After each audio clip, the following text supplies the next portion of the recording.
Students, chapter number 2 साझेदारी पेढ़ी के वार्षिक हिसाब के अंदर आज अपने सीखने वाले हैं एडजस्टमेंट एंट्री। इट मीन्स समायोजन। एडजस्टमेंट एंट्री के अंदर आज अपने सबसे पहले लेते हैं क्लोजिंग स्टॉक, जिसको हिंदी में अंतिम स्टॉक कहते हैं। तो सबसे पहले तो क्लोजिंग स्टॉक किसे कहते हैं? तो all unsold goods at the time of financial closing is called closing stock. हर वो माल सामान जो फाइनेंशियल क्लोजिंग के समय अनसोल्ड हो, चाहे वो उसके अंदर और रॉ मटेरियल हो, सेमी फिनिश्ड गुड हो या फिनिश्ड गुड हो, इट मीन्स कच्चा माल हो और तैयार माल हो या तैयार माल हो, तो उन सबका समावेश अंतिम स्टॉक के अंदर किया जाता है। विद्यार्थी मित्रों, अंतिम स्टॉक का समायोजन सबसे पहले पूछा जाता है। ओके, वर्ष के अंत में ये आता है, इसके लिए अतिरिक्त जानकारी के अंदर इसका समावेश किया जाता है। तो क्लोजिंग स्टॉक की एडजस्टमेंट एंट्री को जब अपने देखें तो उसका एडजस्टमेंट एंट्री होगी closing stock account debit to trading account, यानी अंतिम स्टॉक खाते उधार व्यापार खाते का, उसको व्यापार खाते के कौन से पक्ष में लिखा जाता है? जमा पक्ष में लिखा जाता है। अब ये समायोजन है, इसके लिए इसकी दो असर होगी। तो इफेक्ट्स इन फाइनल अकाउंट्स, तो there are two effects in final accounts of closing stock. The first asset side of balance sheet, सबसे पहले उसको कहाँ लिखा जाता है? आर्थिक चिट्ठे के संपत्ति लेना पक्ष में। And the second effect is credit side of trading account, और दूसरी उसकी असर होती है व्यापार खाते के जमा पक्ष में। एसेट साइड जो है वो डेबिट बैलेंस इफेक्ट्स है, और जो ट्रेडिंग अकाउंट के अंदर होती है वो क्रेडिट इफेक्ट्स होती है। तो इस प्रकार अंतिम स्टॉक को दो असर होती है, एक आर्थिक चिट्ठे के संपत्ति लेना पक्ष में एसेट साइड, और व्यापार खाते के जमा पक्ष में यानी credit side in trading account. Okay, तो विद्यार्थी मित्रों, ये तो वही क्लोजिंग स्टॉक की दो असर। अब क्लोजिंग स्टॉक से रिलेटेड सभी समायोजनों को इस लेक्चर के अंदर मैंने समावेश किया है, तो थोड़ा ध्यान से समझेंगे तो आपको एग्जाम में किसी भी प्रकार की कोई समस्या आएगी नहीं। फिर कुछ एग्जाम्पल यहाँ पे मैंने लिखे हुए हैं। इस प्रकार की एडजस्टमेंट एंट्री आपको एग्जाम के अंदर पूछी जाती है। मोस्ट ऑफ सभी प्रकार की एडजस्टमेंट एंट्री को इसमें मैंने समावेश किया हुआ है, राइट है। तो उसको थोड़ा ध्यान से अपने समझते हैं। For example, first adjustment entry इस प्रकार की दी गई है कि closing stock of ₹1,10,000 out of which market value of 50% stock is 10% मोर, यानी 1,10,000 का जो अंतिम स्टॉक है जिसमें 50% स्टॉक की कीमत 10% क्या है? अधिक दी गई है। अब ध्यान रखें मित्रों कि जब क्लोजिंग स्टॉक की समायोजन आपको दिया गया है तो उस समय अधिक कीमत या फिर कम कीमत दी हो, तो दोनों में से कौन सी कीमत लेने की और उसके पीछे कौन सा सिद्धांत काम करता है। तो फॉर एग्जांपल कि यदि मार्केट वैल्यू कितनी दी हुई है आपको? 20,000 दी हुई है। कितनी दी हुई है? 20,000। और कॉस्ट वैल्यू दी हुई है आपको कितना? 15,000। कितना दिया हुआ है? 15,000 है। तो यहाँ क्लोजिंग स्टॉक की मार्केट वैल्यू कितनी है? 20,000, और उसकी कॉस्ट वैल्यू कितनी है? 15,000। तो which is less? 15,000 is less. तो 15,000 क्या है? कम है। तो क्लोजिंग स्टॉक के समय अपने कितना लेंगे? 15,000 ही लेंगे।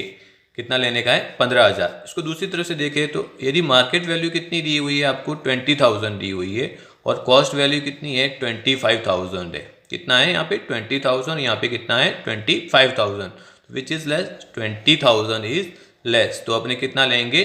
20,000 लेंगे। अंतिम स्टॉक में कितना लेंगे? 20,000।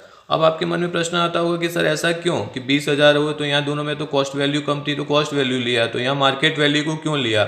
तो इसके पीछे प्रूडेंस प्रिंसिपल काम करता है बेटा। According to prudence principle we record only less value of closing stock. सिर्फ और सिर्फ जो कम कीमत होती है उसको ही अपने लेते हैं। तो यहाँ 20,000 का 15,000 हुआ है, 15,000 है, तो 5,000, 15,000 था तो उसका 20,000 हुआ, यानी 5,000 क्या है? आपका कंफर्म प्रॉफिट है।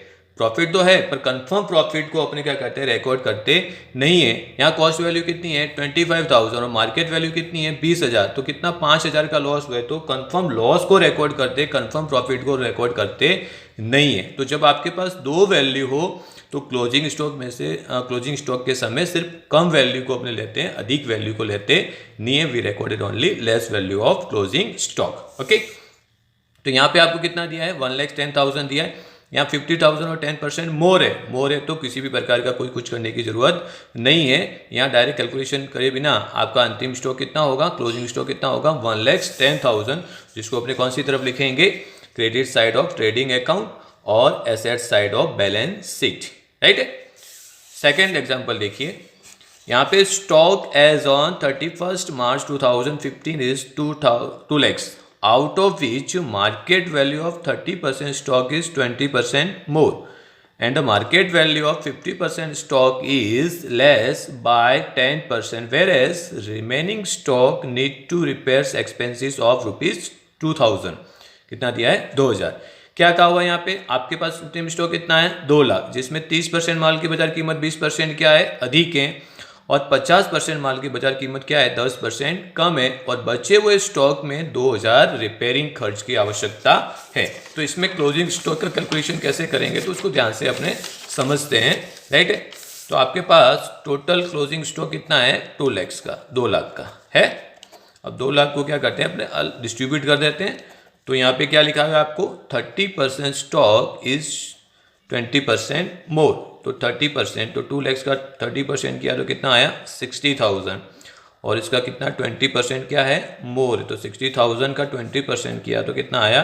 12,000। तो मोर वैल्यू कितनी आई है?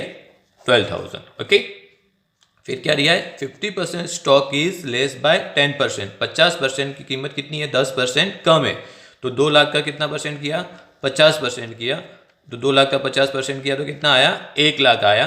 1 लाख में से कितना कम है? 10%, तो 1 लाख का 10% किया तो वैल्यू कितनी आई? 10,000।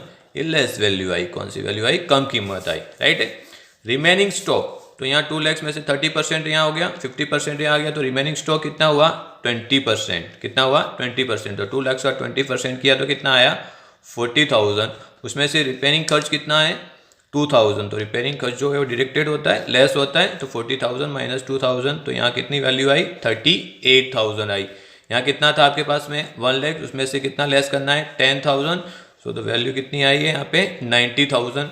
यहाँ 60,000 का 20% क्या था? मोर था, तो मोर का कैलकुलेशन अपने करते नहीं है, तो वैल्यू कितनी रहेगी? 60,000 का 60,000, तो 60,000 plus 90,000 plus 38,000, so the closing stock value is 1,88,000। तो 1,88,000, 1,88,000 जो है वो आपकी क्लोजिंग स्टॉक की वैल्यू है, जो अपने ट्रेडिंग अकाउंट में कौन सी साइड लिखेंगे? क्रेडिट साइड और asset side of balance sheet में लिखेंगे। अंडरस्टैंड? ओके, चलिए थर्ड एग्जांपल देखते हैं। तो closing stock as on 31 March 2015 was valued at 41,000। तो इट्स सो सिंपल। तो यहाँ तो क्या है? डायरेक्ट आपको 41,000 दिया है क्लोजिंग स्टॉक, कितनी लेस है कितनी मोर है वो दिया हुआ नहीं है, तो कितना लिखेंगे अपने? 41,000। ओके, थर्ड एग्जाम्पल देखिए। Closing stock is of ₹2,01,000 which is included stationery stock of ₹1,000 market value of goods of ₹20,000 out of which goods stock is less by 20%। यानी 2,01,000 का जो अंतिम स्टॉक था उसमें से 1,000 क्या है? स्टेशनरी स्टॉक है, और 20,000 के माल की बाजार कीमत क्या है आपकी? 20% क्या है? कम है। कितनी है? 20% क्या है? कम है। तो इसका कैलकुलेशन कैसे करेंगे? तो चलिए इसको देखते हैं। तो आपके पास टोटल कितना है स्टॉक? 2,01,000 का है। इसमें से स्टेशनरी स्टॉक 1,000 अपने क्या कर देंगे? लेस कर देंगे, क्योंकि स्टेशनरी स्टॉक जो है वो तो अलग एडजस्टमेंट एंट्री है, राइट है। स्टेशनरी स्टॉक को अपने क्या? लेस कर दिया। तो अब आपके पास में स्टॉक कितना बचा? 2 लाख का। कितना स्टॉक बचा? 2 लाख का। 2 लाख में से 20,000 का जो स्टॉक है 20,000 out of which goods stock is less bye 20%। तो कितना लेस किया है इसमें? 20%। तो 20,000 का 20% किया तो कितना लेस आया? 4,000 आया। और रिमेनिंग कितना है वो तो दिया हुआ है ही नहीं। 2 लाख में से 20,000, तो रिमेनिंग कितना बचा आपके पास में? 1,80,000। अब ये अधिक है कि कम है वो दिया हुआ नहीं है, तो 1,80,000 लिखेंगे। अब 20,000 में से 4,000 लेस किया तो कितना आया? 16,000 आया। कितना आया? 16,000। तो 1,80,000 plus 16,000, so the value of closing stock is 1,96,000। ऐसे भी कर सकते हो, ऐसे नहीं करना हो तो टोटल क्लोजिंग स्टॉक कितना था? 2 lakhs। इसमें से लेस कितना करना है आपको? ओनली 4,000। तो 2 lakhs less 4,000, so the value of closing stock is 1,96,000। Okay, 1,96,000। विद्यार्थी मित्रों एक खास ध्यान रखो कि जब भी क्लोजिंग स्टॉक का समायोजन दिया हो at that time we recorded only less value of closing stock, not more value of closing stock. सिर्फ कम कीमत को अपने ध्यान लेते हैं, अधिक कीमत को ध्यान में लेते नहीं है। तो कमी का कैलकुलेशन आपको करना है, अधिक का कैलकुलेशन करना नहीं है। ओके, होप सो कि आपको एडजस्टमेंट एंट्री के अंदर एक क्लोजिंग स्टॉक की एडजस्टमेंट एंट्री आपको समझ में आ चुकी होगी। इसके एग्जाम्पल आप वार्षिक हिसाब में करेंगे तो और ज़्यादा समझ में आएगा।